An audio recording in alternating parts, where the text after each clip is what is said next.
Welcome back here to the Mountain Morning Show. I'm happy to be joined right now by Tiffany Harrison and Misty Philbrick. They're co-owners and instructors at Back Country Yogis. We're passionate about our yoga here in Park City. How are you two doing today? Good. Good Great. to see you. Thank you for coming on. Great to meet both of you. Let's learn a little bit about Back Country Yogis. When did it start and what are you guys all about? About 5 years ago, we started, our name was Wasatch Back Betties, and we were all about taking yoga out of the four-walled studio and into nature, kind of bringing that fourth element, so mind, body, soul, and nature, and making that connection in the best place, the mountains that we're surrounded with. So, Misty, what's one of the major changes from Wasatch Back Betties to the Back Country Yogis? What's the shift there? Why the change?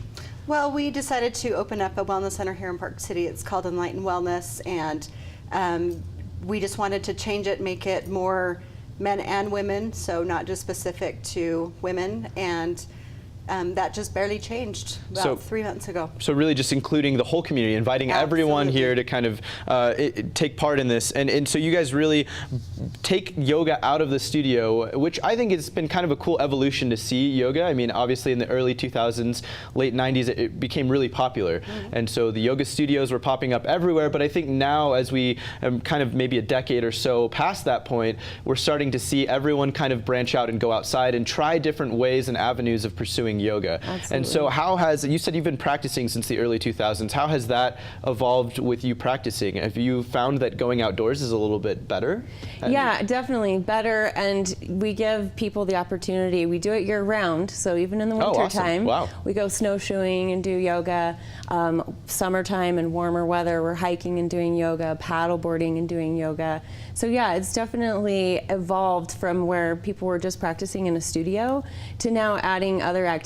So doing yoga on a paddleboard kind of ups the ante a little bit in terms of your balance and kind of not checking out of your practice while you're doing it. So yeah. That's a good point. I never thought of it that way. I would have assumed it would have been like, oh, this is a lot harder on like maybe power yoga or core strength yoga because you have to keep everything really tight and balanced. But I like that idea of it keeping you grounded and centered in your meditation of yoga, I guess you could say. Your focus. Because you can't not focus on the balance. Right. You can't, otherwise you're going into the cold water for sure.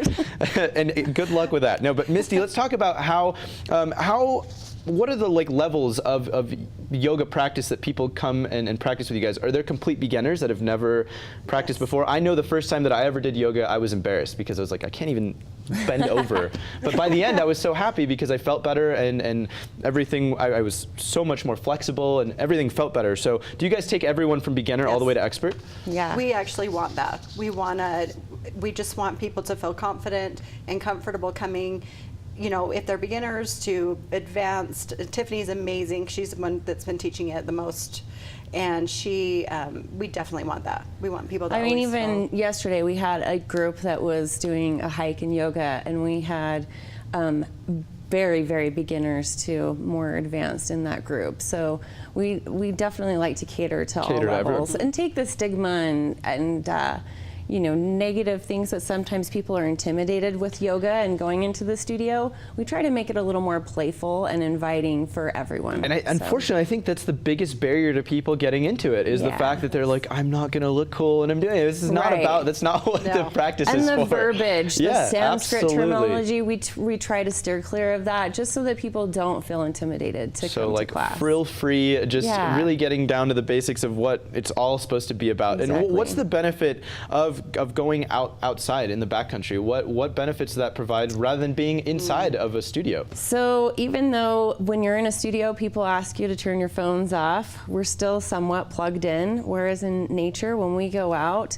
we're oftentimes in places where there's no cell service. So you can absolutely unplug and just be in the moment and just take all that in. All the sensory things that are happening, sounds, smells. We get to see a lot of wildlife. That's awesome. There's definitely some benefits to it. That's really nice because I think even in the yoga studio, and this is very common practice, and I don't think it's a bad thing, but you get a lot of, you know, the background sounds and CDs that they play and stuff like that, and sometimes you can kind of get distracted by those things. And you know, something that my dad always told me is if you have to take music to the beach, then you're missing the point, right? Exactly. So when you go outside, it's kind of like you want to hear the birds chirping, you want to hear You want to be surrounded by nature. You want to hear. The soundtrack is already there it's for there. you. It's laid out for you. You have the Absolutely. environment. So let's talk about some events that you guys have coming up this summer with Back Country Yogis. Where can people get involved and how can they get out with you guys? We're at backcountryyogis.com, enlighten-wellness.com. We are doing paddleboard yoga classes this weekend. We've got moonlight yoga, paddleboard yoga classes next weekend.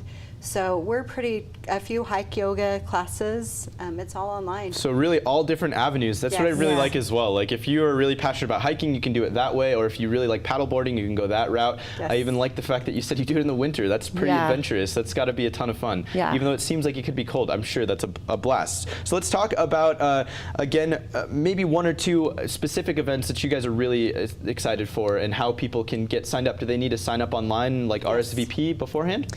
Yeah, so if you go on backcountryyogis.com, we have a mind-body app where you can sign up for classes. Perfect. And like Misty said, we have 2 paddleboard yoga classes this weekend, Saturday and Sunday morning.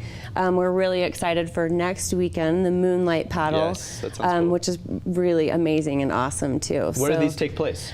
So we mainly like to use the Uintas because then we don't have to contend with motorized boats. Absolutely. I definitely like to find out, where people have been in the past and take them somewhere new. But if they're new to Park City and the area, then the Uintas are an amazing place to go. Absolutely. And I'm sure these spots probably fill up pretty fast. So how early do you need to do it a week ahead of time? Or the can it earlier the better, especially for the paddleboard classes because we're limited in numbers of boards. But definitely, I mean, you can go online all the way up to 24 hours before. And if we have a cancellation or something, you might luck out and get a board. Awesome. So, it sounds like a ton of fun. I am definitely going to sign up for a class for sure. So I'll see you guys out there on the paddleboard. Back Country Yogis, it seems like a ton of fun. Tiffany and Misty, thank you so much for joining us here on the Mountain Morning Show. Thanks for having us. Absolutely. And the website, one more time, is backcountryyogis.com, correct? Yes. Awesome. Head over to backcountryyogis.com for more information. There you can get a full list of their upcoming events. They got the stand-up paddleboard yoga coming up this weekend, so sign up for that. They still probably have some spots available. We'll be right back right here on the Mountain Morning Show. Don't go anywhere.